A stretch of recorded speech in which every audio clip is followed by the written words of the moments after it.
ये आए हैं अभी नालंदा में आएंगे। नालंदा में एक पुलिस जांच की सीमा पार हो गई है। 39 छात्र गिरफ्तार हैं। उनकी बेरहमी से पिटाई हुई है। यह शुरू होता है जो वहाँ एक इंटर कॉलेज बनाने की बात हुई, धरना प्रदर्शन हुआ। एडमिनिस्ट्रेशन ने एग्रीमेंट किया जो 7 दिन के अंदर में हम इसको एग्जीक्यूट करेंगे।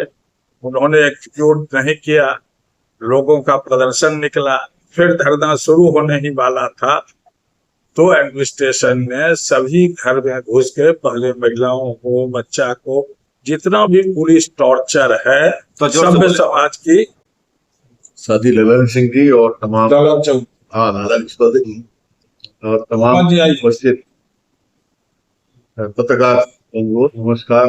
सर थोड़ा सा जोर से बोलेंगे। जिस तरह से सम्राट चौधरी की भारतीय जनता पार्टी सरकार विद्यार्थी और आम जनता की आवाज को कुचलना चाहती है, घरों में घुस करके जिस तरह से आम जनता के विद्यार्थियों के साथ व्यवहार किया है, मैं समझता हूँ ये जंगल राज की स्थिति बिहार में बन गई है। मतलब जनतंत्र में विश्वास नहीं रहा।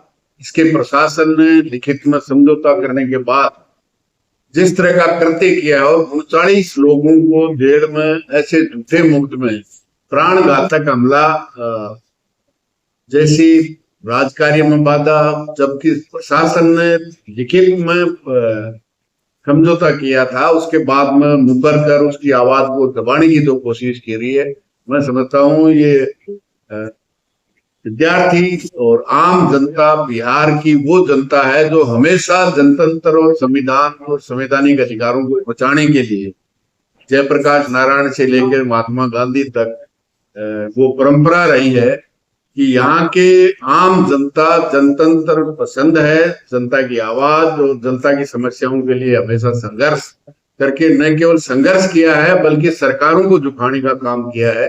इसलिए निश्चित रूप से किसी भी रूप में इस दमन को हम किसी भी सूरत में सहन नहीं करेंगे। अभी वहां नगर नौसा में जाएंगे, मार्च करेंगे और 20 जुलाई से देश की संसद चल रही है। निश्चित रूप से डबल इंजन की सरकार अपने आप को बहुत बड़ी वो कहती है, बेटी बचाओ बेटी पढ़ाओ, और बेटियों को जिस तरह से दमन करके जेल में डाला हुआ है, मैं समझता हूँ इससे ज्यादा प्रकाशता नहीं हो सकती। इसलिए निश्चित रूप से इस अन्याय के खिलाफ, इस जंगल राज के खिलाफ हम लड़ने का काम करेंगे, सड़क से लेके संसद। कोई सवाल हो? सर छात्रों के ऊपर ये एक्शन क्यों किया गया सर? मतलब दबाने के लिए, उनकी आवाज को कुचलने के लिए। मतलब विद्यार्थी और नौजवान ही है जो अन्याय के खिलाफ सबसे मुखर होके आ सकता है, इसलिए उनको दबाओ, गांव वालों को दबाओ, घर में घुस के मारो। इसलिए कोई भी इस जंगल राज का कोई विरोध नहीं कर सके। मतलब ये अधिकार है। उनकी कुछ मांगे थी? मांगे जो कॉलेज है जहाँ खुलना चाहिए था वहां के लिए लोग, मुख्य कस्बा है वहां खुलने की बजाय दूर लेके जा रहे हैं। इसलिए लोगों की मांग थी कि यहाँ सब आसपास के लोगों को पढ़ने के लिए राइट होगा। स्कूल प्रखंड में खोल रहे हैं तो यहाँ हेडक्वार्टर पे होनी चाहिए, इसकी बजाय कहीं दूसरे किसी व्यक्तिगत स्वार्थ के लिए हो। और इसके लिए आंदोलन, धरना हुआ, फिर लिखित में समझौता हुआ, प्रशासनिक अधिकारियों के साथ 7 दिन का समय मांगा और 7 दिन के बाद जिस तरह से घरों में घुसकर, मतलब कोई प्रवोक भी नहीं था, कोई लोग भी इकट्ठे होकर के प्रोसेसन नहीं कर रहे थे, घरों में जाकर, मतलब इससे ज्यादा जंगल राज और क्या होगा कि विद्यार्थी और आम जनता की आवाज को कुचलने के लिए कोशिश की गई है, जिसको किसी भी रूप में बर्दाश्त नहीं है।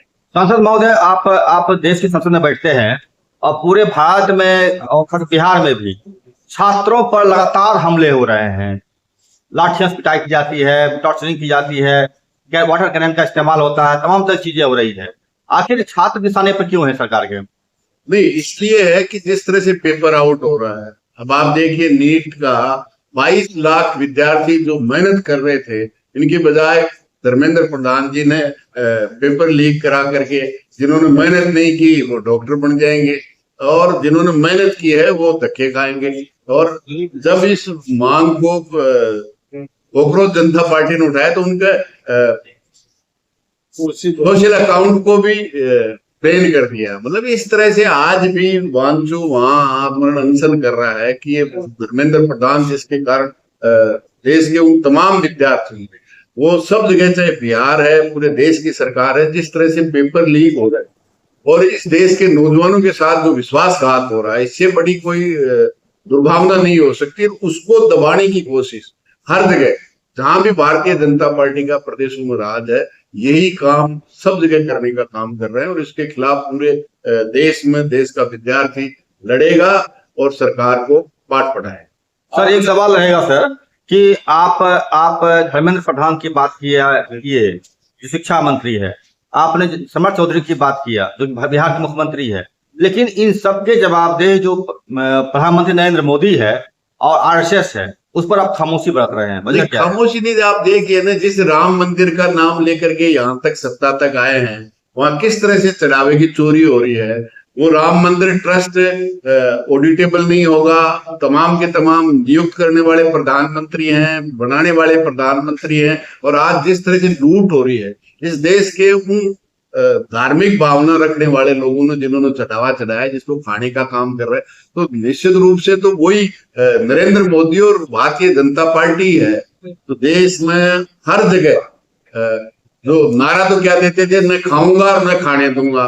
मतलब करोड़ों रुपया चढ़ावा का खा रहे हैं, पेपर लीक पेपर बेचे जा रहे हैं। और उस जिस पेपर लीक सबसे बड़ी परीक्षा जो डॉक्टर की नीट होती है, उसको धर्मेंद्र प्रधान ने वो इस्तीफा देना चाहिए और दोबारा कोई इस तरह के पेपर लीक हर जगह। वो जो राजस्थान में तो इसलिए कि जिस तरह का दमन हो रहा है, निश्चित रूप से राजस्थान से चल करके इस जो लोग अन्याय के खिलाफ, जंगल राज के खिलाफ लड़ रहे हैं, उनका समर्थन करने के लिए, उनका साथ देने के लिए। सर धर्मेंद्र प्रधान इस्तीफा दें, चौधरी जी इस्तीफा दें, मोदी जी इस्तीफा ना दे, क्यों नहीं दे? मतलब जनता लेकिन इस्तीफा अभी तो जो जिसमें नीट का जिसकी जिम्मेदारी थी शिक्षा मंत्री की थी, आज निश्चित रूप से जिस तरह से राम मंदिर के चढ़ावे की लूट हो रही है, वो प्रधानमंत्री जी के निर्देशन में ही पूरा हुआ है। उनका शिलान्यास उन्होंने किया, उद्घाटन उन्होंने किया, ट्रस्ट में नियुक्ति उन्होंने की, और आज चंपत राज जी पूरे चढ़ावे को चंपत कर रहे हैं।